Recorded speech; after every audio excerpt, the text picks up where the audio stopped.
Shalom, perkenalkan nama saya Febriana Deli Benu, saya dari Prodi PAK, kelas C semester 2. Di sini saya akan membawakan materi tentang periodisasi gereja, sejarah gereja Indonesia. Materi yang pertama, pada tahun 1959 untuk pertama kali terbitlah sebuah karangan yang menyajikan sejarah gereja di Indonesia dalam bahasa Indonesia. Buku dari Dr.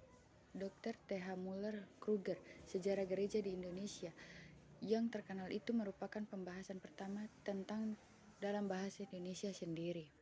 Materi yang kedua, sejak tahun 1959 telah terbit beberapa buku yang berharga mengenai sejarah gereja di tanah air.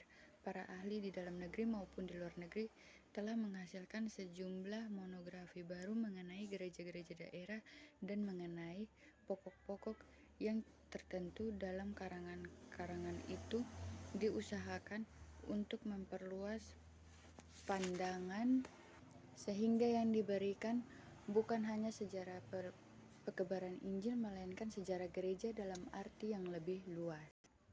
Yang ketiga, ada pula dasar teologisnya. Kalau sejarah gereja hanya memperlihatkan para pendatang atau para pekebar Injil, maka ia hanya akan merupakan sejarah pekebaran Injil. Dan sejarah gereja seharusnya meliputi bidang-bidang lebih banyak daripada hanya pekebaran Injil.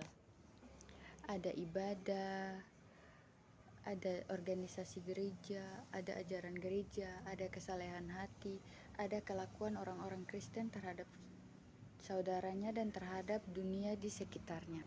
Yang keempat, di wilayah Indonesia terdapat sejumlah besar gereja-gereja. Masing-masing gereja itu berbeda-beda karena faktor-faktor dari dalam yang ikut menentukan corak jawaban yang diberikan oleh gereja itu. Yang kelima, ada dua persoalan, yang pertama, di mana terletak titik permulaan sejarah gereja di Indonesia.